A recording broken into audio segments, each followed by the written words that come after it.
Hello बच्चों, कैसे हैं? स्वागत है आपका हिंदी गुरुकुल के एक और नई वीडियो में। मुझे उम्मीद है कि आप स्वस्थ और मस्त होंगे।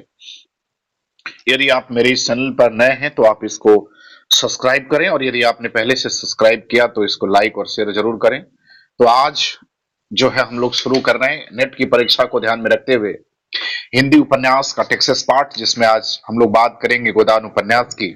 और गोदान उपन्यास जो है 1936 में लिखा गया, और यह प्रेमचंद की अंतिम पूर्ण जो इनका उपन्यास है, और हिंदी के महानतम उपन्यासों में इसकी गिनती होती है।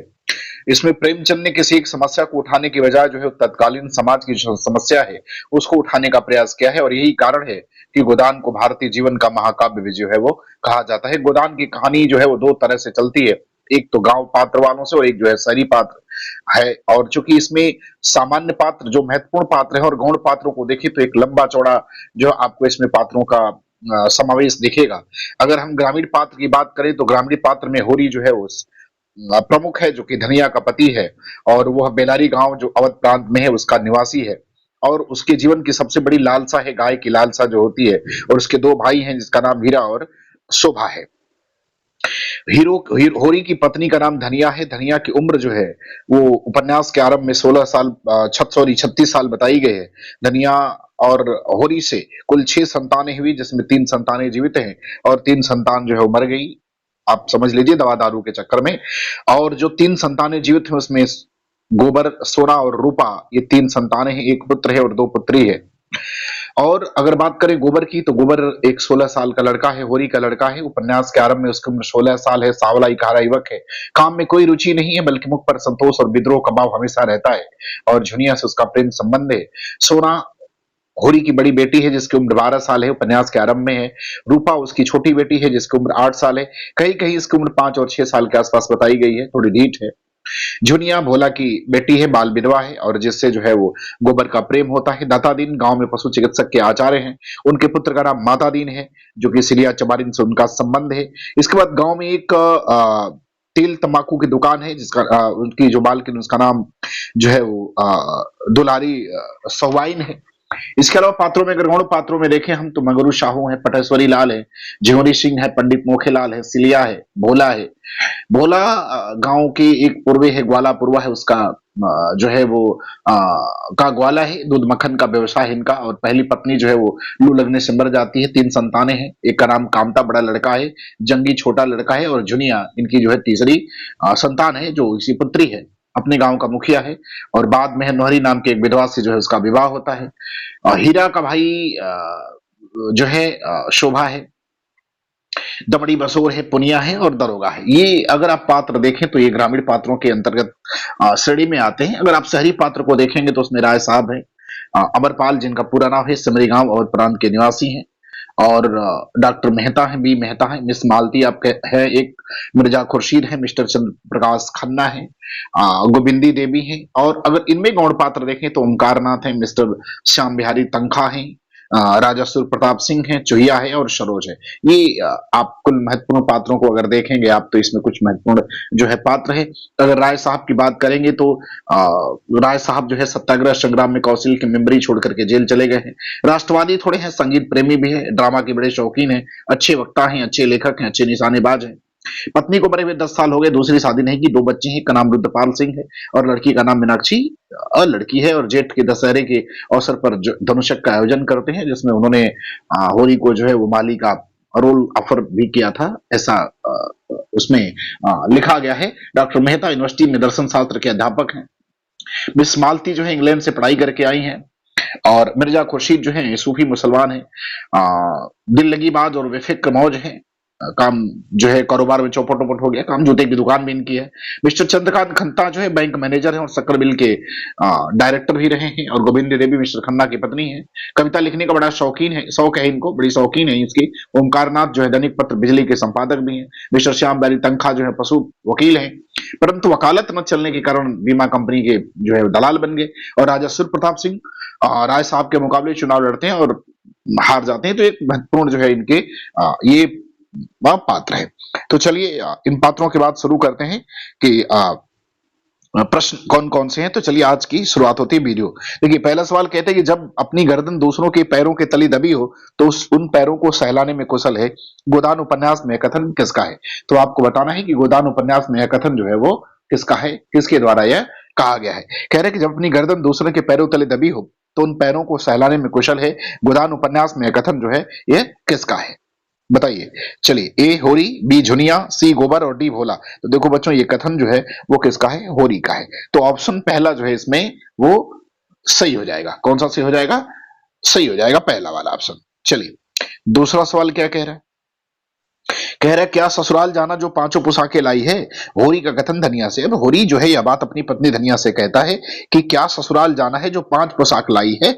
यहाँ 5 पोशाकों में शामिल है ए होरी की लाठी, 2 मिर्जई कुर्ता, तीसरा जूते, चौथा पगड़ी और पांचवा तंबाकी का बटुआ। अब आपको बताना है कि इन 5 पोशाकों में शामिल है होरी की लाठी, मिर्जई कुर्ता, जूते, पगड़ी, तंबाकू का बटुआ।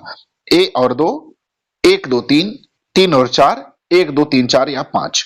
इसमें से पहला और दूसरा ही है 5 पोशाक में, या पहला दूसरा तीसरा है 5 पोशाक में, या तीसरा या चौथा है 5 पोशाक में, या सभी जो है वो पांचों पोशाक के अंतर्गत आती है। तो आपको बताना है कि वो 5 पोशाक कौन कौन सी है। तो क्या पांचों सही है?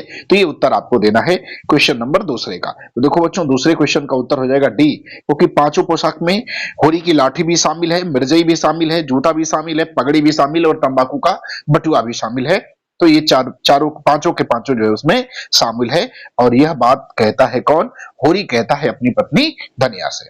चलिए अगला सवाल देखिए क्या कह रहा है। तो क्या तू समझती है कि मैं बूढ़ा हो गया, अभी तो 40 भी नहीं हुए, मर्द 60 पर पाठे होते हैं, गोदान उपन्यास में यह कथन किसका है? आप बताइए यह कथन किसका है? गोबर का है, होरी का है, भोला का है या राय साहब का है? तो आपको बताना है कि यह कथन किसका है। तो बच्चों ये कथन जो है वो होरी का है। और होरी यह बात किससे कहता है? तो अपनी पत्नी किससे कहता है? धनिया से कहता है। किससे कहता है? धनिया से कहता है। चलिए अगला सवाल देखिए क्या कह रहे हैं। हमारा जन्म इसलिए हुआ है कि अपना रक्त बहाएं और बड़ों का घर बढ़े, गोदान उपन्यास में कथन किसका है? हमारा जन्म इसलिए हुआ है कि हम अपना रक्त बहाएं और बड़ों का घर बढ़े, गोदान में है उपन्यास कथन किसका है? ए राय साहब का, बी प्रोफेसर मेहता का, सी होरी का या डी भोला का। तो चौथे का उत्तर आपको देना है कि कथन जो है किसका है। जल्दी बताइए। तो बच्चों यह कथन जो है वो होरी का है। किसका है? होरी का है। होरी चूंकि इस उपन्यास का महत्वपूर्ण पात्र है और उसके मन में एक लालसा रहती है गाय की। एक बार भोला की गाय को देख करके उसके मन में बड़ी लालसा होती है कि कहा जाए वह विदुर भोला का विवाह करवाने का वादा करता है और 80 रुपए की गाय उधार लेने की जुगल लगा देता है। जब भोला अपने पास भूसे की कमी की बात करता है तो होरी अभाव में पड़े आदमी से गाय न लेने की को उचित मान लेता है और मना कर देता है, पर उसे भूसा देने का वादा करता है। तो थोड़ा व्यवहारिक भी है भोला। और जब एक बार भोला उसी क्रम में भोला उसके घर पहुंचता है भूसा लेने, तो भूसा के साथ जो है वो अपनी पुत्र को भेज देता है गोबर को भोला के घर, और वहीं झुनिया से जो है उसका प्रेम संबंध हो जाता है। ठीक है, चलिए आगे देखते हैं। कह रहा है कि हम लोग समझते हैं कि बड़े आदमी बहुत सुखी होते हैं, लेकिन सच पूछो तो वे हमसे ज्यादा दुखी हैं, गोदान उपन्यास में कथन किसका है? आपको बताना कि गोदान उपन्यास में कथन जो है वो किसका है। हम लोग समझते हैं कि बड़े आदमी बहुत सुखी होते हैं, सच पूछो तो हमसे ज्यादा दुखी हैं, गोदान उपन्यास में कथन किसका है? प्रोफेसर मेहता का, राय साहब का, भोला का या होरी का? तो पांचवें का उत्तर बताइए। तो देखो बच्चों पांचवें का उत्तर हो जाएगा बी, ये कथन किसका है? होरी का कथन है। किसका कथन है? होरी का कथन है। देखो बच्चों एक बार राय साहब के घर दशहरे के उत्सव में धनुजक नाटक में जो है होरी जनक के माली का अभिनय करता है। वहां राय साहब, मेहता, ओमकार, मालती आदि के बीच जमींदारी, विवाह सिद्धांत और अन्य मसलों पर बहस चर्चा होती। तो कभी अगर सवाल पूछे कि राय साहब के घर दशहरे के उत्सव में धनुषक नाटक में होरी को पात्र किसका मिलता है, तो जनक के माली का पात्र करता है। ठीक है, चलिए तो पांचों का उत्तर क्या हो जाएगा? डी हो जाएगा होरी। चलिए छठवां क्या कह रहे हैं? कह रहे और औरत को भगवान सब कुछ दे, रूप न दे, नहीं वह काबू में नहीं रहती, है कथन किसका है? कह रहे कि औरत को भगवान सब कुछ दे, रूप न दे, नहीं तो वह काबू में नहीं रहती है, कथन किसका है? ए राय साहब का, बी होरी का, सी मेहता का और डी बांस काटने वाले चौधरी का। तो आपको बताना है कि कथन किसका है कि औरत को भगवान सब कुछ दे दे मगर रूप न दे क्योंकि वह काबू में नहीं रहती है। तो यह कथन जो है बांस काटने वाले चौधरी का, डी ऑप्शन जो है वो सही हो जाएगा। चलिए सातवां में क्या कह रहा है? कह रहा है घरनी के बिना घर नहीं रहता भैया। पुरानी कहावत है कि नाटन के खेती बहुरी घर, नाटे बैल क्या खेती करेंगे और बहुएं क्या घर संभालेंगी। गोदान उपन्यास में यह कथन किसने किससे कहा है? तो आपको बताना है कि यह कथन जो है वो किसने किससे कहा है, आपको ये बताना है। बताइए कथन किसने किससे कहा है? होरी ने धनिया से, होरी ने गोबर से, होरी ने राय साहब से, या होरी ने भोला से कहा है? बताइए यह कथन किसका है? जल्दी से उत्तर दीजिए। चलो, तो यह कथन किसका है भैया? तो ये जो है होरी ने किससे कहा है? होरी ने जो है वो यह कथन भोला से कहा है। किससे कहा है? तो होरी का यह कथन जो है वो किससे है? वह भोरी से है। अब कुछ महत्वपूर्ण तथ्य मैं आपको बता देता हूं। देखिए, सेमरी जो गांव है वो लखनऊ से 20 कोस की दूरी पर है, इसको याद रखिएगा। ठीक, और एक बात और याद रखिएगा कि इसमें दो शहरों का उल्लेख है। लखनऊ का तो उल्लेख है, ये है हजरतगंज और अमीनाबाद का भी उल्लेख किया गया है। किसमें? गोदान उपन्यास में। तो इस बात को याद रखिएगा, ठीक है। चलिए अगला ओपन देखते हैं, क्वेश्चन क्या है। कह रहे कि छोटे बड़े भगवान के घर से बन के आते हैं, संपत्ति बड़ी तपस्या से मिलती है, उन्होंने पूर्व जन्म में जैसे कर्म किए हैं उसका आनंद भोग रहे हैं, हमने कुछ साचा नहीं तो क्या भोगेंगे। गोदान उपन्यास में यह कथन किसका है? तो आपको बताना है कि गोदान उपन्यास में यह कथन किसका है? गोबर का है, होरी का है, दुनिया का है, या फिर राय साहब का है? तो आपको बताना है। आठवें का उत्तर क्या होगा? तो देखो बच्चों, आठवें का उत्तर बी हो जाएगा, अर्थात कौन कहता है? ये होरी कहता है। चलिए अगला देखते हैं, नवा क्वेश्चन क्या कह रहा है। होरी किस गांव का निवासी है? सिमरी का, बेलारी का, लखनऊ का, या सिमरापुर का? आपको बताना है कि ये कथन जो है यह होरी किस गांव का निवासी है। तो आपको बताना है कि होरी किस गांव का निवासी है, सिमरी का, बेलारी का, लखनऊ का या सिमरापुर का? तो देखिए होरी जो है वो कहां का है? बेलारी का निवासी है। तो उत्तर बी सही हो जाएगा, 9वें का। चलिए 10वां देखिए क्या कह रहे हैं। कह रहे 20 आने की राशि से हुए गोदान की घटना छोटी है, इसलिए इसके आधार पर उपन्यास का गोदान नाम गोदान रखना बहुत तर्कसंगत नहीं है। गोदान के संदर्भ में यह कथन किसका है? आपको बताना है कि 20 आने की राशि से हुए गोदान की घटना छोटी है, इसके लिए इसके आधार पर उपन्यास का नाम गोदान रखना बहुत तर्कसंगत नहीं है। गोदान के संदर्भ में यह कथन किसका है? अंत में वही बात होती है ना कि यही मेरे पास है, दुनिया कहती है, और आप इसी को गोदान समझ लीजिए, है। तो आपको बताना है कि ये कथन किसने कहा है गोदान के संदर्भ में? ए मधुरेश, बी नामवर सिंह, सी विजय दिनरान शाही, और डी आचार्य रामचंद्र शुक्ल। आपको बताना है कि ये बात जो है वो किसने कही है? जल्दी से बताइए भाई, किसने कहा है? चलिए, तो ये देखो यह बात किसने कहा है? तो 10वां का जो उत्तर हो जाएगा वो सी हो जाएगा, विजय देवनारायण शाही ने कहा है। चलिए 11 में देखिए क्या कह रहा है। कह रहा गोदान ढहते हुए सामंतवाद और उभरते हुए पूंजीवाद का आख्यान है। गोदान महाजनी दुष्चक्र में फंसे किसान की मजदूर बनने तक की प्रक्रिया का द्विविध दस्तावेज है। गोदान के संदर्भ में कथन किसका है? कह रहा है कि गोदान ढहते हुए सामंतवाद और उभरते हुए पूंजीवाद का आख्यान है। गोदान महाजनी दुष्चक्र में फंसे किसान की मजदूर बनने तक की प्रक्रिया का द्विविध दस्तावेज है। गोदान के संदर्भ में यह कथन किसका है? ए रामविलास शर्मा, बी नंद दुलारे वाजपेयी, सी शिव कुमार मिश्र, और डी हजारी प्रसाद द्विवेदी। तो आपको बताना है कि 11 का उत्तर क्या सही होगा।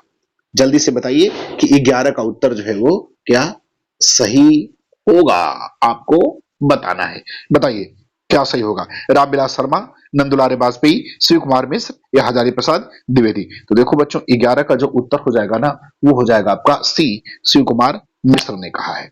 चलिए 12 में देखते हैं क्या कर देख लिया तुम्हारा न्याय और अक्ल की दौड़, गरीबों का गला काटना दूसरी बात है और दूध का दूध और पानी का पानी करना दूसरी। यह कथन संबंधित है धनिया और होरी से, धनिया और दरोगा से, धनिया और साहूकार से, धनिया और बोला से। तो आपको बताना कि कथन किससे संबंधित है। आपका उत्तर देना है कि कथन जो है वो किससे संबंधित है। जल्दी से बताइए। देखिए उपन्यास को अगर आप देखेंगे तो मैं आपको कुछ छोटे छोटे तथ्य भी बताते चलता हूं। माता दिन सिलिया के बालक को प्यार करता है, बालक निमोनिया के कारण मर जाता है। माता दिन सिलिया के प्रति पुनः आकर्षित हो जाता है और जाति के बंधन तोड़कर उसके साथ रह जाता है। और आप जानते हैं कि सिलिया नाम की चमानिन से माता दिन जो है एक ब्राह्मण है उसे प्रेम करता है और उन दोनों के से एक पुत्र होता है। बाद में जो है निमोनिया से क्या होता है, वो मर जाता है। ठीक, तो आपको उत्तर ये बताना है कि ये 12वें का उत्तर क्या होगा, आपको बताना है।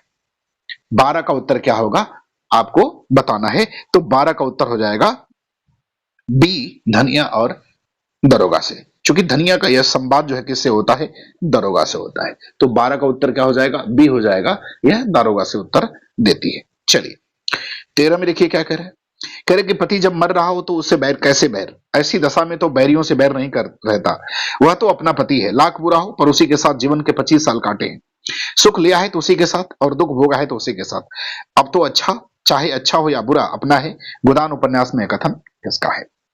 कह रही कि पति जब मर रहा है तो उससे कैसे बैर, ऐसी दशा में तो बैरियों से बैर नहीं रहता, वह तो अपना पति है, लाख बुरा हो पर उसी के साथ जीवन के 25 साल कटे हैं, सुख लिया है तो उसी के साथ और दुख भोगा है तो उसी के साथ, अब चाहे अच्छा हो या बुरा अपना है। यह गोदान उपन्यास में कथन किसका है, सोना का, चुनिया का, धनिया का या गोविंदी का। तो आपको 13 का उत्तर बताना है कि यह कथन किसका है। तो बच्चों यह धनिया का उत्तर है। किसका है, धनिया का। कहती है जब उसका पति बीमार पड़ता है, कौन, तो जब होरी जो है वो बीमार पड़ जाता है उस समय की घटना है ये। चलिए अब पूछ रहा है 14 में कि होरी की मृत्यु कैसे होती है। भाई होरी की मृत्यु कैसे होती है, आपको बताना है कि होरी की मृत्यु कैसे होती है। ए बुखार होने से, बी सड़क दुर्घटना से, सी मजदूरी करते समय लू लगने से और डी कमजोरी होने से। तो आपको बताना है कि होरी की मृत्यु कैसे होती है, बुखार होने से, सड़क दुर्घटना से, मजदूरी करते समय लू लगने से और डी कमजोरी होने से। तो देखो बच्चों होरी की मृत्यु जो होती है मजदूरी करते समय लू लगने से सड़क पर उसकी जो है वो मृत्यु हो जाती है। तो उत्तर 14 का क्या हो जाएगा, सी सही हो जाएगा। चलिए 15 में क्या कह रहा है, बेलारी गांव और सिमरी गांव की दूरी कितनी है। कह रहा है बेलारी गांव और सिमरी गांव की दूरी कितनी है। ए 5 मील, बी 4 मील, सी 8 मील और डी 3 मील। आपको बताना है कि दूरी कितनी है, जल्दी से बताइए कितनी दूरी है बेलारी गांव और सिमरी गांव की। तो बच्चों देखो बेलारी गांव और सिमरी गांव की जो दूरी है वो 5 मील की दूरी है। कितनी है, 5 मील की। तो ए उत्तर जो है वो सही हो जाएगा। चलिए 16 में क्या कह रहे हैं, कह रहे गोदान उपन्यास में मालती की बहन सरोज का विवाह किससे होता है। कह रहा है कि गोदान उपन्यास में मालती की बहन सरोज का विवाह किससे होता है, रुद्रपाल से, राय साहब से, झुमरी सिंह से या गंडा सिंह से। तो आपको बताना है कि मालती की बहन जो है वो सरोज का विवाह किससे होता है गोदान उपन्यास में। तो देखो बच्चों गोदान उपन्यास में मालती की जो बहन है उसका विवाह किससे होता है, तो उसका विवाह होता है रुद्रपाल सिंह से। किससे होता है, रुद्रपाल सिंह से। तो ए ऑप्शन जो है सही हो जाएगा। 16 का क्या सही हो जाएगा, ए सही हो जाएगा, रुद्रपाल सिंह। और रुद्रपाल सिंह कौन है, तो रुद्रपाल सिंह राय साहब अमर सिंह के पुत्र हैं और उनकी एक पुत्री भी है जिसका नाम मीनाक्षी है। तो उनके एक लड़का और एक लड़की है। चलिए आगे देखते हैं 17 में क्या कह रहा है, कह रहा है कि प्रवृत्ति और निवृत्ति दोनों के बीच में जो सेवा मार्ग है, चाहे उसे कर्मयोग ही कहो, वही जीवन को सार्थक कर सकता है, वही जीवन को ऊंचा और पवित्र बना सकता है। यह कथन किसका है, ए होरी का, बी खन्ना का, सी राय साहब का और डी मेहता का। तो आपको बताना है कि 17 का उत्तर क्या होगा, कौन सा सही होगा, ए बी सी और डी में से। तो देखो बच्चों उत्तर सही हो जाएगा डी, यह कथन मेहता साहब का है। किसका है, मेहता साहब का। चलिए अगला देखते हैं 18 क्या कह रहा है, कह रहा है कि तुम मेरे पथ प्रदर्शक हो, मेरे देवता हो, गुरु हो, यह वरदान मेरे जीवन को सार्थक करने की काफी है, सार्थक करने को काफी है, यह मेरी पूर्णता है। गोदान उपन्यास में यह कथन किसका है, आपको बताना है कि कथन किसका है, धनिया का है, मालती का है, गोविंदी का है या शोभा का है। तो आपको 18 का उत्तर देना है कि 18 का उत्तर जो है वो क्या होगा, धनिया, मालती, गोविंदी या शोभा। तो देखो बच्चों उसका उत्तर हो जाएगा बी मालती। यह कथन किसका है, मालती का है। चलिए 19 में देखिए क्या कह रहे हैं, कह रहे मैं समझता हूं मुक्त भोग आत्मा के विकास में बाधक नहीं होता, विवाह तो आत्मा को और जीवन को पिंजरे में बंद रख कर देता है। विवाह के संबंध में यह कथन गोदान के किस पात्र का है, विवाह के संबंध में यह कथन गोदान के किस पात्र का है, मेहता का है, ओमकार का है, राय साहब का है या मालती का है। तो 19 का उत्तर आपको बताना है कि कथन किसका है। तो बच्चों यह कथन मेहता का है, ए ऑप्शन सही हो जाएगा। चलिए 20 में देखिए क्या कह रहा है, कह रहे विवाह को मैं सामाजिक समझौता समझता हूं और उसे तोड़ने का अधिकार न तो पुरुष को है और न स्त्री को। समझौता करने से पहले स्वाधीन है, समझौता हो जाने के बाद आपके हाथ कट जाते हैं। विवाह के संबंध में यह कथन गोदान के किस पात्र का है। तो आपको 20वें का उत्तर देना है कि गोदान का में यह कथन जो है किस पात्र का है, होरी का है, अमरपाल सिंह का है, मेहता का है या मिस्टर खन्ना का है। तो 20 का उत्तर आपको बताना है कि पहला सही होगा, ए बी सी और डी में से कौन सही होगा। तो देखो बच्चों इसमें सी सही हो जाएगा, यह कथन मेहता का है। चलिए 21 में कह रहा है कि सोना का विवाह किससे हुआ है। आपको बताना है कि सोना का विवाह किससे हुआ है। तो देखो बच्चों, होरी की दो पुत्रियां हैं, एक है सोना और एक है रूपा। दो पुत्रियां हैं और एक पुत्र है जिसका नाम है गोबर, जबकि कुल 6 पुत्र हैं और 3 पुत्रों की मृत्यु जन्म के समय ही जो है वो हो गई है, जबकि 3 पुत्र उसके बचे हुए। तो आपको बताना है कि सोना का विवाह किससे हुआ है। ए मथुरा, बी गौरी महतो, सी राम सेवक महतो और डी इनमें से कोई नहीं। तो आपको बताता है कि सोना का विवाह किससे हुआ है। तो देखो बच्चों, सोना का विवाह जो है वो मथुरा से हुआ है। और मथुरा कौन है। तो देखो बच्चों, मथुरा जो है वो गौरी महतो का लड़का है। किसका लड़का है। तो मथुरा जो है वो गौरी महतो का लड़का है। किसका लड़का है। गौरी महतो का। तो गौरी महतो का लड़का है कौन, मथुरा। और उससे किसका विवाह होता है, सोना का विवाह होता है। और एक पुत्री है उसकी रूपा, किसकी, होरी की। और रूपा का विवाह होता है किससे, राम सेवक महतो से। तो रूपा का विवाह किससे होता है, राम सेवक महतो से होता है। और सोना का विवाह किससे होता है, मथुरा से होता है। ठीक, बात समझ में आ गई। चलिए अगला देखते हैं। 22 में क्या कह रहे हैं, भोला का दूसरा विवाह किससे होता है। आपको बताना है कि भोला का दूसरा विवाह किससे होता है। ए सिलिया, बी नोहरी, सी पुनिया, डी दमड़ी। आपको बताना है कि भोला का दूसरा विवाह जो है वो किससे होता है। भोला की पहली पत्नी है जो लू लगने के कारण जो है वो मर जाती है। भोला की एक पुत्री है और 2 पुत्र हैं। एक पुत्री जिसका नाम क्या है, आ, आप यूं कह सकते हैं झुनिया इसका है। और इसके 2 पुत्र हैं, एक का नाम कमता है जो बड़ा लड़का है और दूसरे का नाम जंगी है जो उसका छोटा लड़का है। आपको बताना है कि भोला का दूसरा विवाह किससे होता है। तो देखो बच्चों, भोला का दूसरा विवाह जो होता है वो नोहरी से होता है। और नोहरी एक विधवा महिला है। कैसी है, विधवा है। तो 22 का उत्तर कौन सा सही हो जाएगा, बी हो जाएगा। चलिए 23 में क्या कह रहा है, कह रहा है कि मिस मालती ने डॉक्टरी की पढ़ाई कहां से की है। कह रहा है कि मिस मालती ने डॉक्टरी की पढ़ाई कहां से की है, अमेरिका से, फ्रांस से, इंग्लैंड से या ऑस्ट्रेलिया से। तो आपको बताना है कि मिस मालती ने डॉक्टरी की पढ़ाई कहां से की है, अमेरिका, फ्रांस, इंग्लैंड और ऑस्ट्रेलिया। तो देखो बच्चों, मालती पढ़ाई करते हैं इंग्लैंड से, उत्तर सी सही हो जाएगा। चलिए 24 में देखिए क्या कह रहे, निम्नलिखित में से कौन सा उपन्यास का निम्नलिखित में गोदान उपन्यास का कौन सा पात्र बैंक मैनेजर है। कह रहा निम्नलिखित में से गोदान उपन्यास का कौन सा पात्र जो है वो बैंक मैनेजर है। तो आपको बताना है कि कौन सा पात्र जो है वो बैंक मैनेजर है। ओमकार सिंह, मिर्जा खुर्शीद, अमरपाल सिंह या चंद्रकांत खन्ना। तो आपको बताना है कि कौन जो है बैंक मैनेजर है। तो देखो बच्चों, इसका उत्तर हो जाएगा डी, चंद्रकांत खन्ना जो है वो क्या है, बैंक मैनेजर है। क्या है, बैंक मैनेजर है। ठीक, अगर आप क्या कहते हैं इसको, अगर मिस्टर खुर्शीद की बात करते हैं, खुर्शीद की, तो सूफी मुसलमान है और कारोबार चौपट हो जाने के बाद जो है उनकी दुकान है जूते की। चलिए आगे बढ़ते हैं। और अंतिम सवाल 25वां, गोदान उपन्यास में कौन सा पात्र बिजली पत्र का संपादक है। आपको बताना है कि गोदान उपन्यास में कौन सा पात्र ऐसा है जो बिजली पत्र का क्या है, संपादक है। तो आपको बताना है कि बिजली पत्र के संपादक कौन है। जल्दी से बताइए भाई कि बिजली पत्र के संपादक इसमें से कौन है। मिस्टर खन्ना, ओमकार सिंह, मालती या सूर्य प्रताप सिंह। तो आपको बताना है कि बिजली पत्र का संपादक कौन है। तो देखो बच्चों, बिजली पत्र का संपादक ओमकार सिंह है। उत्तर कौन सा सही हो जाएगा, बी सही हो जाएगा। तो मुझे उम्मीद है कि ये गोदान उपन्यास का जो पहला भाग हमने लेके आया है, और मुझे उम्मीद है कि आपको ये प्रश्न पसंद आएंगे।